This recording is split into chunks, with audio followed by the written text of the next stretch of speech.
Okay, your student, Professor Dr. Dolphy Gilpin, as we take a look at an analysis of radium, and we have differentiated from radon, because a lot of time there's some ambiguity going on with the symbols and also the properties. And there are interrelationship between radium and radon, as doing the breakdown of radium, we can get radon. But we're looking at radium. Once again, we have 88 atomic number, and the main source of radium here has atomic weight 226. But we look at some of the other isotopes here.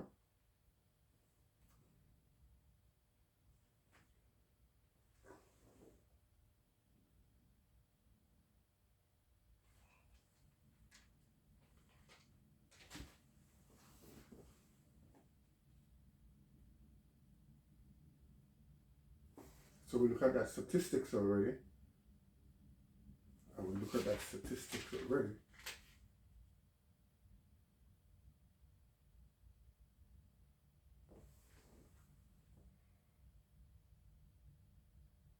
No, all right. So abnormal exposure to radium can cause teeth fracture, anemia, cataracts, and longer abnormal procedure can lead to cancer and death. So that's the abnormal exposure to radium. I know radium is highly radioactive, so, it releases alpha particles, beta particles, and gamma particles. But the thing with the alpha particles is that the alpha particles, they don't penetrate the skin, and they're slow moving, and they don't go too far, relatively. Now the beta particles, they will penetrate the skin, and they're relatively, they go farther than the alpha particles. But the gamma particles, they penetrate skin and body. So those are three sort of difference with the emission, the particle emission of this radium, the alpha, beta, and gamma particles. So we are saying that abnormal exposure to the radium gives this teeth fracture, anemia, cataracts, and even cancer can be induced after a long period of exposure. And as I said, long exposure to radium levels can lead to death. Now, radium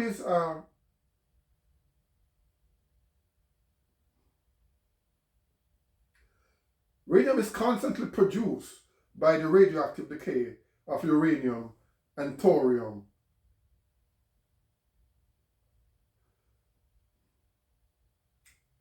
Uranium is presented in low quantity in rocks and soil. And we're going to continue over here. TBC. So the uranium is contained in rocks and soil. And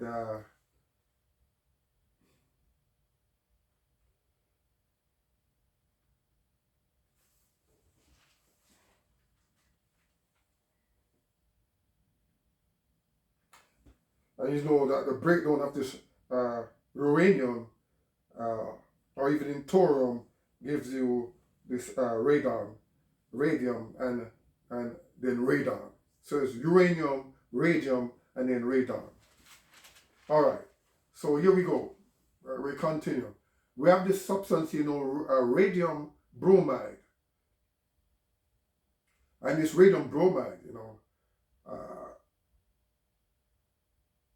in the presence of helium, or radium bromide plus helium, sometimes give you a small explosion there. Radium bromide plus helium.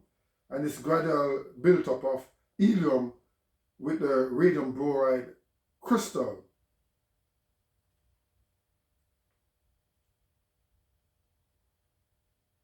Weaken the radium bromide crystals, and this causes explosion. All right. Here we have some properties here. Radium, melting point, about 700 degrees centigrade. boiling point, about 1,140 degrees centigrade. Specific gravity 5, and valence +2. That's a radium. As you know, it's almost like the rest of the alkali earth metal, magnesium, calcium, strontium, and barium, with an oxidation state of 2, +2. So we have known that radium 226 decays by alpha particle to radon gas, Ra222. So radium, which is radium is Rn.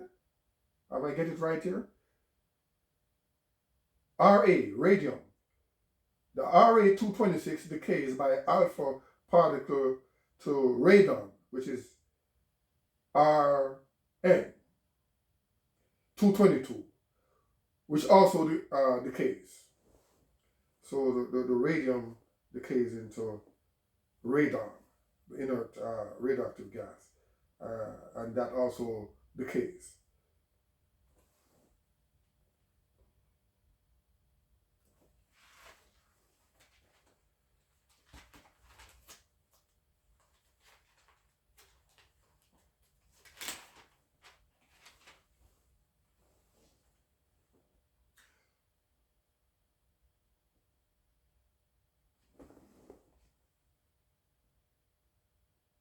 The radium-223 molecules, when we're talking about radium now, is also used to kill cancer cells and improve the survival rate in prostate cancer. I don't know if they, honestly, if they're still using it in that fashion, or this was experimental ones, and a lot of uses of radium are now being phased out. But it was used and probably still be used to kill cancer cells, especially prostate cancer. And one of the experimental sort of thing with this radium was that they were trying to see if during the early prostate cancer detection, in which there was the PSA antigen, which is the prostate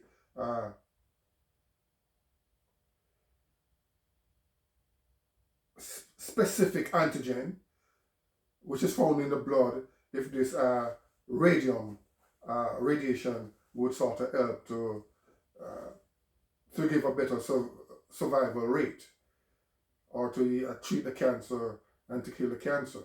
This is in prostate cancer.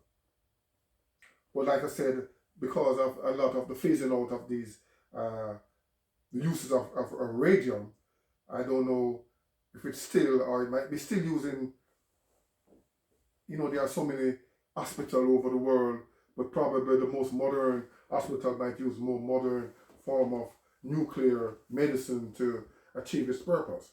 But that was the purpose in prostate cancer, and in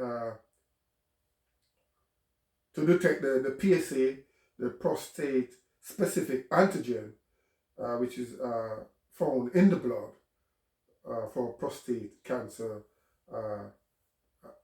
patients. Now, when uranium or thorium breaks down in rock and soil,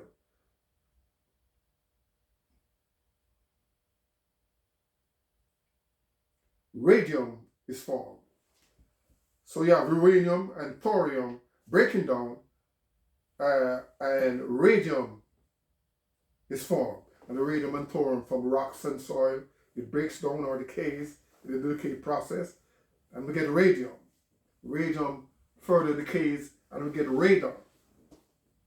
And that's used as a source of radon, this decay process in uranium and thorium.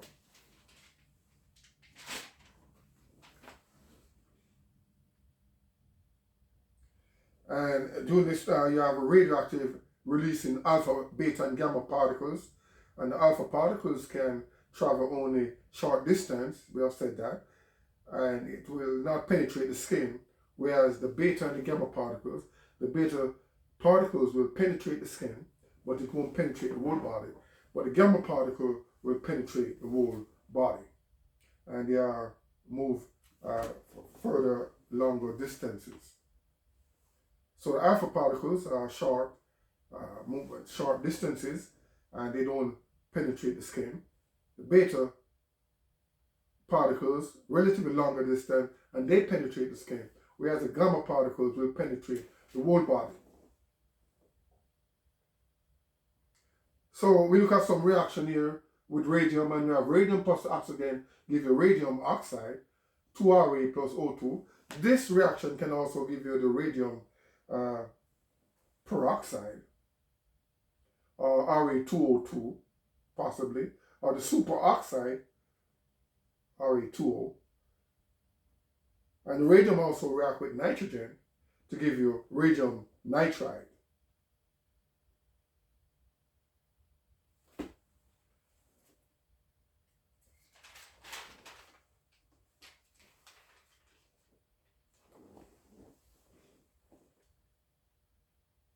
Now, radium-226 and radium-223.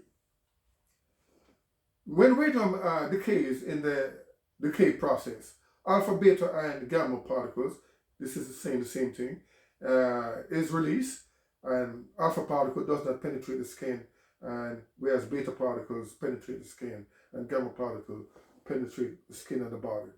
But that's with the radium-226 and the radium-223. And notice that we have radium-226, radium-223, and a radium-2, what's the other isotope of radium there?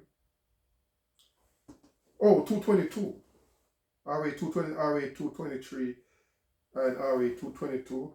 But then that's when ambiguity comes in, because then we have a radon-222 as well.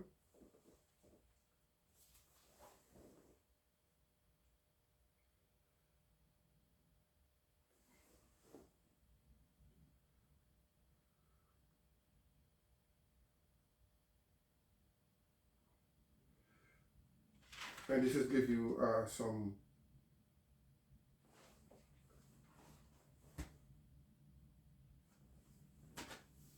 sort of speed on the radioactivity of radium, uranium, and plutonium. But we have already tell you that radium is like 1 million times more radioactive than uranium, and radium is about 200 times more reactive than plutonium. So there we have an introduction to radium and radon, which we did previously, and we show you the interrelationship between radon, radium, and uranium, as the radon is derived from the uranium through the decay process, and the decay process of uranium will give you radium, and further the radium will give you radon, and then sometimes we get down there lead 214, and in the last mini series there we get lead 210. So there is the differentiating the radium from radon, and the interrelation between radon, uranium, also thorium, and plutonium.